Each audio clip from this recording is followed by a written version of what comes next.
est-il légitime, est-il possible de parler d'un ennemi commun à un grand nombre de peuples sur cette planète, si ce n'est à l'humanité? Si oui, qui ou quel est-il? Et est-ce que les peuples, dont le peuple français, en ont conscience? Alors, je ne suis pas sûr que le terme d'ennemi fasse progresser la discussion. Par contre, il y a bien un danger auquel nous devons tous faire face. Et il est possible qu'un État que l'on pourrait qualifier d'ennemi, en fait, se trouve dans une population dans une situation où sa propre population est elle-même en danger. Il y a aujourd'hui un groupe qui manie à son avantage la politique des États-Unis et d'Israël, et ce groupe conduit une politique unipolaire qui se fait au détriment du reste du monde. Ça, c'est clair.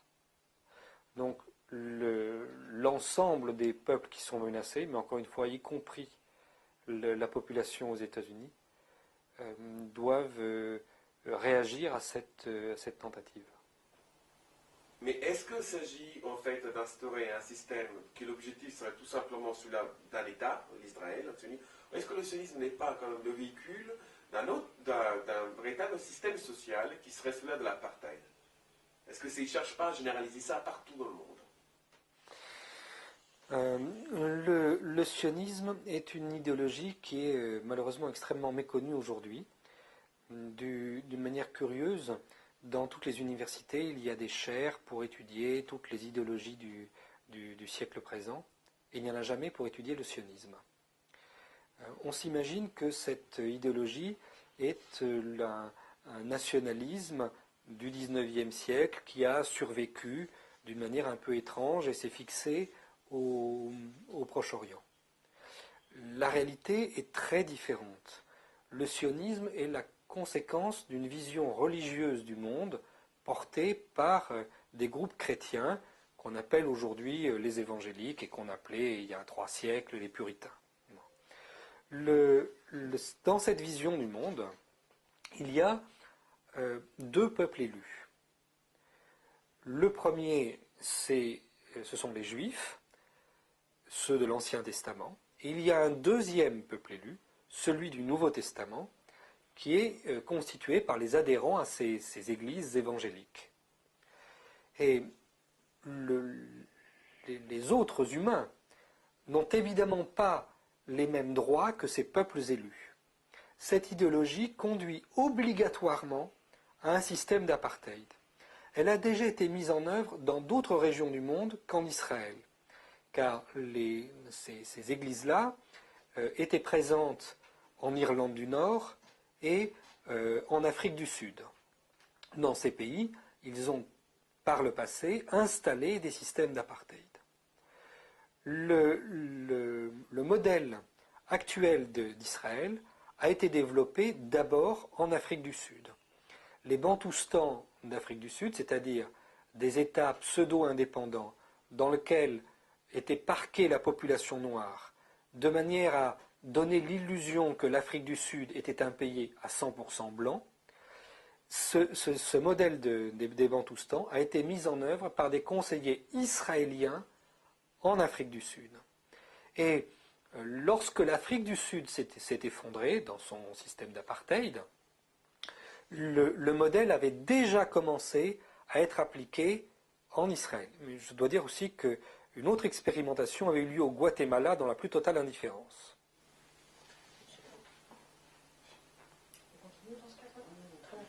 Oui, en quoi cette menace et cette politique concerne-t-elle les populations? Quel est le rapport précis? Donc, sur les terrains d'opération que sont le Moyen-Orient, le Liban, etc., on peut à peu près envisager, mais en quoi a-t-elle un impact sur le reste du monde et sur les populations?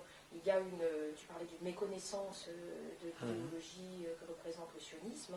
Il y a aussi, je crois, en tout cas en France, un manque de conscience de ce que représente ce danger. En quoi cela concerne-t-il, par exemple, la population française? Non. Lorsqu'il y avait l'apartheid en Afrique du Sud, cela a provoqué les malheurs qu'on connaît pour la population sud-africaine et pas seulement pour la population noire, puisqu'à la fin, ce sont des Blancs qui ont décidé de mettre fin à ce système, tellement eux-mêmes en étaient victimes. Mais le système a une logique d'expansion qui a amené l'Afrique du Sud à faire la guerre à tous ses voisins sans exception.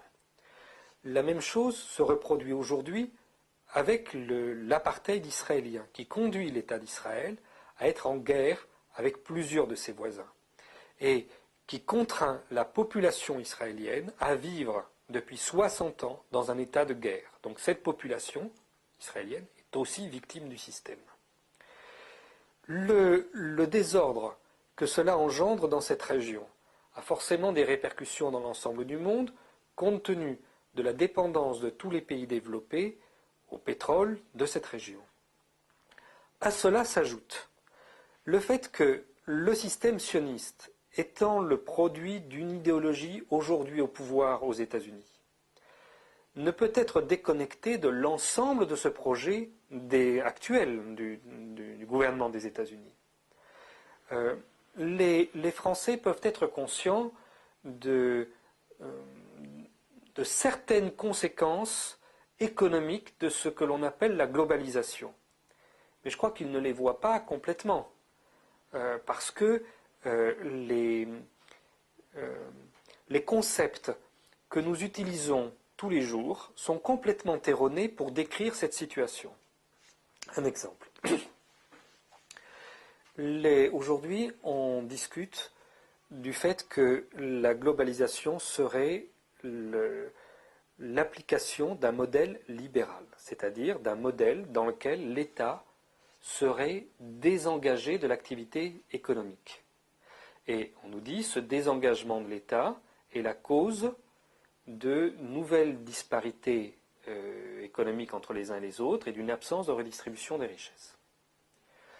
La réalité est complètement différente. Les États-Unis ne sont pas un pays libéral dans ce sens-là, certainement pas. C'est au contraire un pays où une certaine classe dirigeante ayant pris le contrôle de l'État utilise l'État en permanence pour son activité économique. Que serait Halliburton, Raytheon, etc., sans s'être adossé à l'administration fédérale des États-Unis? En réalité, les États-Unis aujourd'hui, sur le plan économique, sont dans une situation qui est extrêmement proche de celle de la fin de l'Union soviétique en termes d'étatisme. Il n'y a pas aujourd'hui d'économie développée plus étatisée que celle des États-Unis. C'est le contraire même de ce qu'ils prétendent être. Et ils utilisent les moyens de l'État pour étendre leur domination économique et pour conquérir des marchés par la guerre. Donc on est très très loin du diagnostic que l'on fait semblant ici de croire.